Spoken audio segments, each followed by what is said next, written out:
Good morning. Kind of slow with this, still waiting for it to spiral up. Nice. Now it says we're here.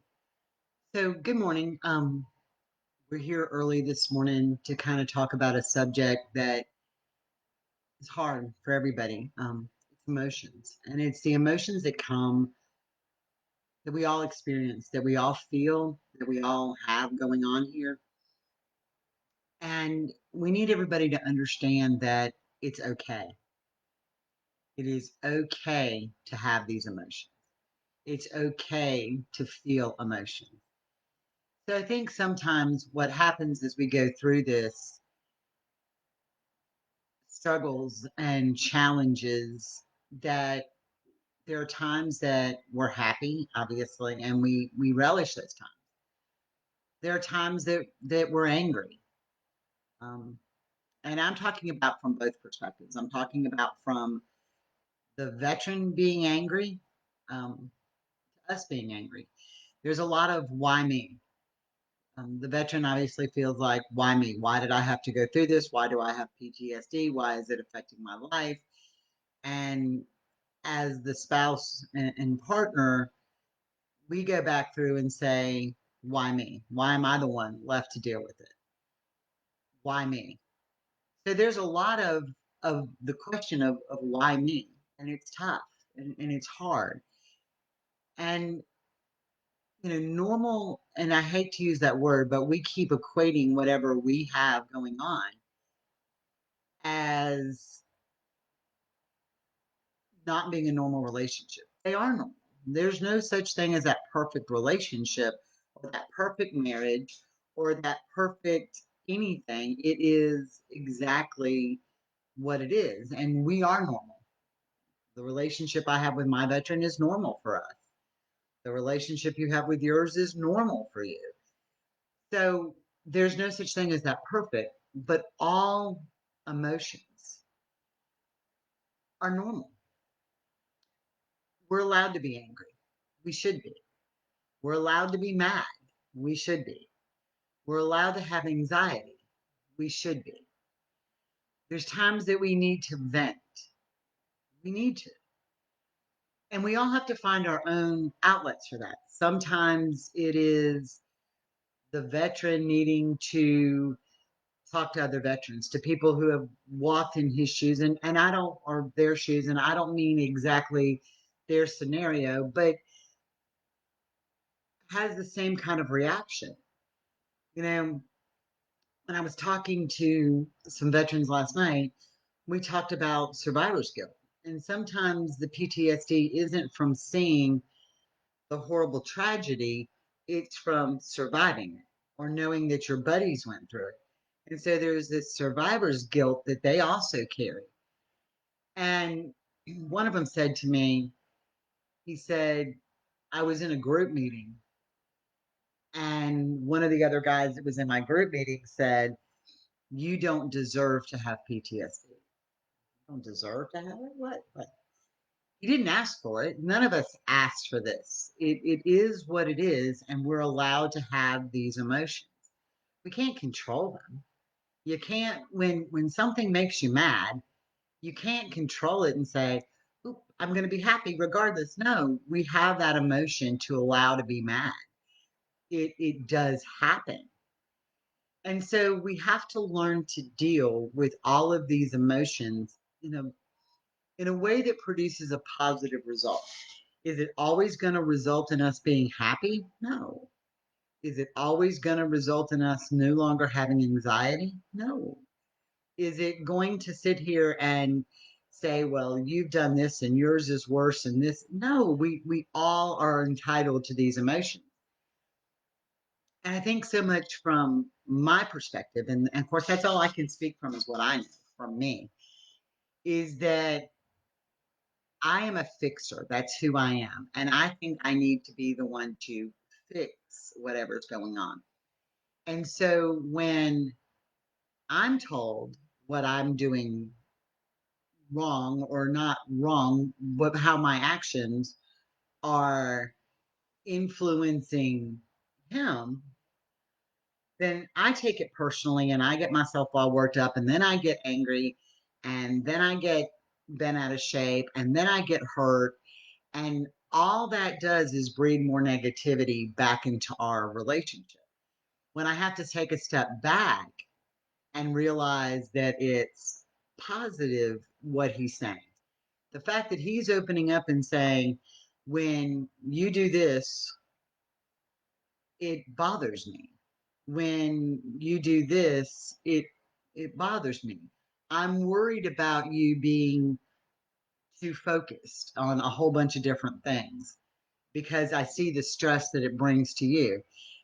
Is what is meant to be said when it comes out, you're doing this and you're doing that and you need to do this, when in reality what's being said is, I'm worried about you. So we take these emotions, and once I get to that angry state or that mad state, I'm not listening to anything. And I want to scream, and I do a lot of times, and that just escalates things. So emotions are allowed. We need those. We have to have them. Depression. You know, also often we look at the signs and symptoms of PTSD. There's anger, there's depression, there's a whole list of things that happen. And that list is always about, this is the person who has PTSD. That same list of emotions is transferred to us as the loved ones, the spouses, the caregivers, the people. That same list is transferred to us. We have that. We have the outburst. We have the anger. We have the depression. We have all of those same things going on in our lives. So don't just take that list of symptoms and say, only my veteran is allowed to have these. No, you're allowed to have them too. We did some research for a project we're working on, and we realized the number of veterans that commit suicide every single day. It's staggering. And if you go to the page, you'll see that there's a report there that shows that the new way they compute it actually skews the numbers to make them look lower than what they actually are. And so when you do that, it's sickening that the new ways that they do this, and this came directly from the Department of Veterans Affairs. This article is directly from them. It skews that number and makes it look lower. So we're having a huge amount of veterans who are taking their own lives. The thing that's not showing up is how many of their spouses and partners are taking theirs. This is a chronic and acute problem at the same time. It's a long-term thing. It's been going on for a very long time.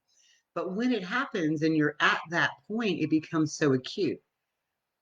So how do we get over the anxieties? How do we get over the depression? How do we get over those moments when we feel like we can't go on? There's some things that we do. Obviously, professional support, we encourage that. For some people, it works. For other people, it doesn't. There's no band-aid, one size fits all cure for what goes on. But how do we learn to deal with our emotions and our anger and our disappointment and our resentment and our what about me moments that we have to have, we get so focused on them that we forget about we. And the same thing happens with them. They get so focused when they're in that space on what's going on with them that they forget about our emotions. And we have to find that balance. And sometimes when it's okay for them to go, and we encourage them to go to their buddies and other veterans who've been through that. So we've set up support structures for us to utilize, for all of us. And when you're in that moment of anger and frustration, you need to get advice. You need to vent. You need to put it all out there. And a lot of times we find that we do it to our family, and we go to our family and we're like, well, let me tell you what he did today. Da da da da da. Well, be careful. And I'm not saying don't go to your family, but what I'm saying is going outside of somebody who lives with this, there is such a negative preconceived idea about PTSD and the stigmatism that everybody thinks, oh, well, everybody who has PTSD is violent. They're going to shoot up the post office. They're going to do this. I'm going to find you dead in a ditch. Be careful. Because if you're talking about the negative thing that happened, the one bad thing that happened to your family, and that was in a moment, and now we're back to being on a even keel normalness as it floats along, your family's always going to think something negative. So venting to another person who's walking kind of in your shoes is important. The downfall or the pitfall of that is when you vent, you need to vent somewhere where you're going to get positive feedback, positive reinforcement. When negativity breeds negativity, it is rampant. It is worse than the spread of anything. So if you post something negative or you go out to get some, just vent and you post something negative, then before long, everybody's jumping on that negative bandwagon. Well, he did this today and he did that today and my veteran did this today, and then everybody's like, well, you just need to do this and you need to leave, and he's being this and he's being that, and he's doing all of these things, and it becomes negative, and then you're sitting there saying, hey, damn it, you're saying all these negative things and you're getting more negative. So sometimes it's really, really it's very, very important that we start reaching out where we're going to get some positive reinforcement. Like, he did this and I am so angry today. And you're like, yeah, I've been there and he did that and he was angry. He was angry and I was angry, but we got through it because we did this. So positive steps are great because as you keep going through this negative, you send yourself into a state of depression. And you're right, Shannon. It's so disheartening when it's all negative because you can't send yourself into that state. Remember, we feed off of each other. So if I'm down and my veteran is also down, we're going to have a really down day. If I'm angry and he's angry, it's going to get very angry.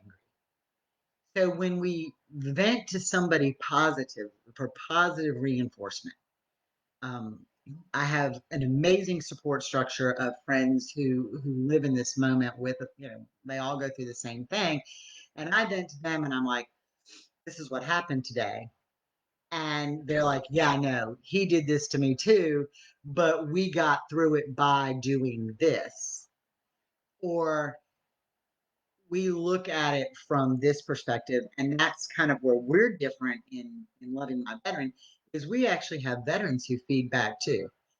Well, yeah, he's here, but this could be why he's here. I've been through this. So positive reinforcement is so important when it comes to this. The number of deaths is too much. And when we keep spiraling down this negative rabbit hole, that's where we're going to go. We're going to end up with broken marriages. We're going to end up with anger. We're going to end up with rage. We're going to end up with suicides.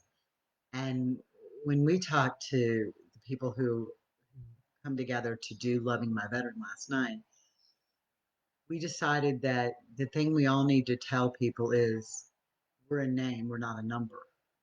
We're not a number, we're not a statistic. Don't make you and your relationship a statistic. It's You're real. Your veteran is real. You are real. Your children are real. Your home life is real. It's not a statistic. So don't be that way. And I'm going to tell you, and we talked about raw and honest emotions. I'll give you a little back history about me so everybody kind of understands I'm not some chick who's sitting here talking about things I don't know. I was a paramedic for almost 20 years. I've been in EMS over 20 years. I was a first responder before that.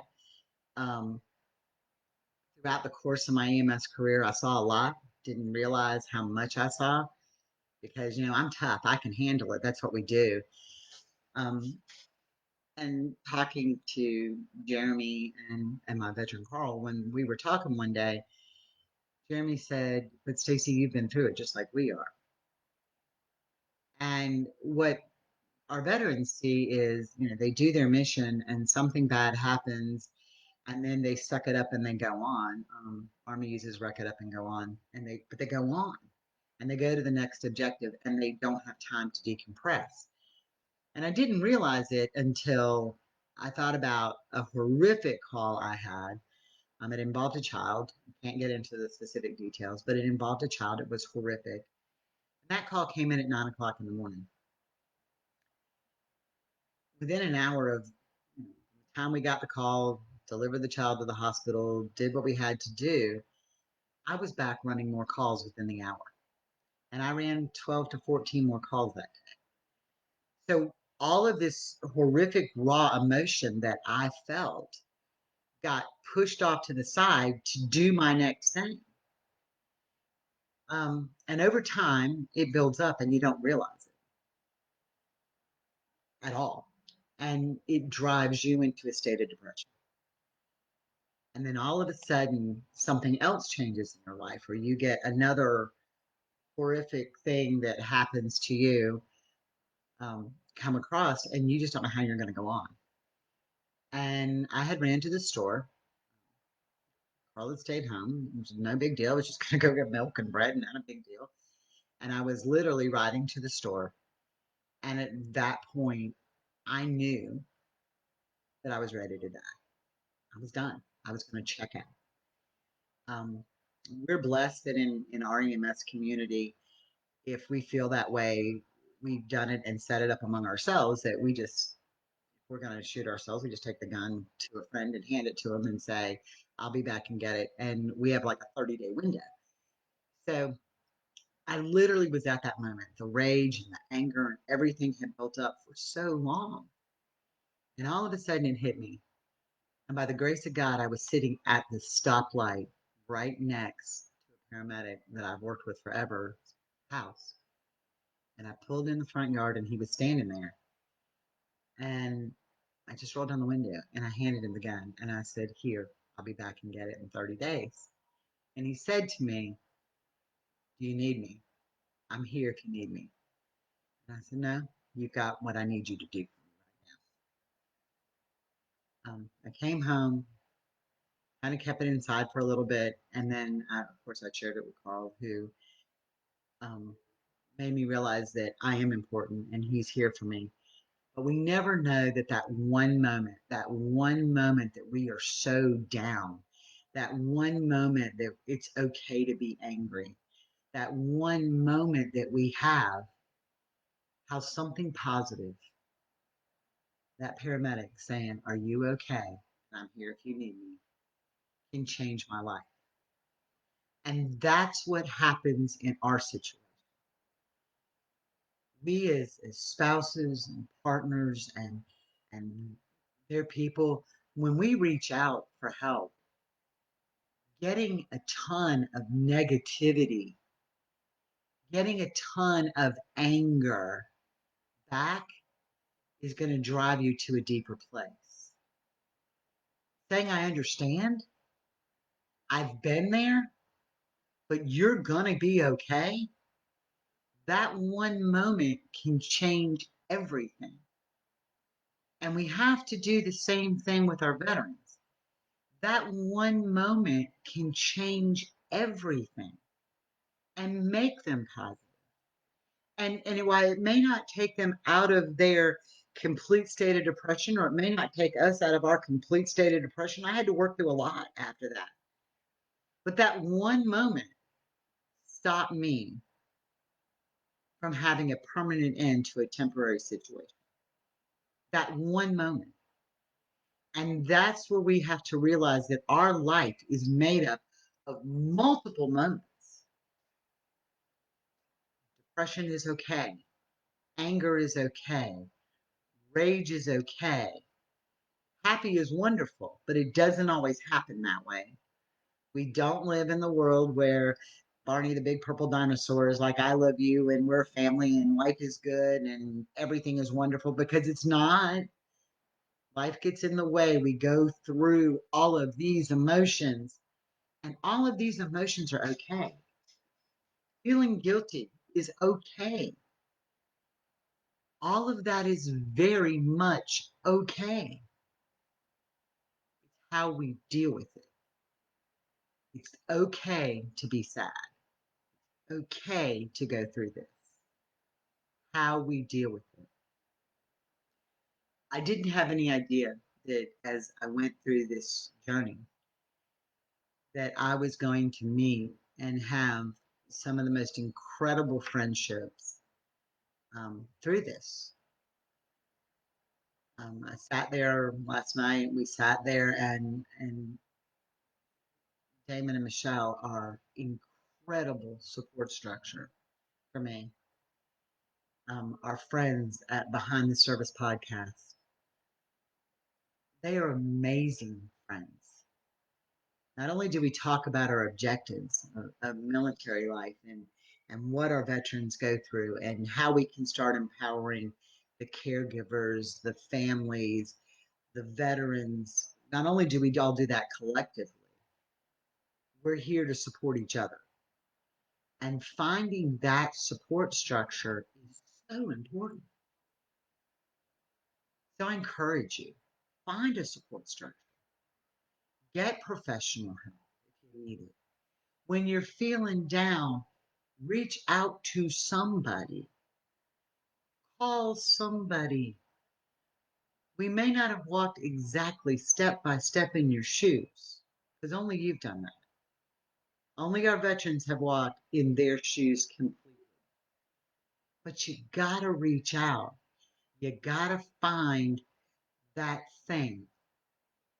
More importantly, before you do anything, always remember you're somebody's child, you're somebody's parent, you're somebody's friend, you're somebody's spouse, you're somebody's soulmate. And when you make it permanent, they all lose out. And that is a huge deal. My very dear friend, who I started my EMT journey with, who took his own life this past year,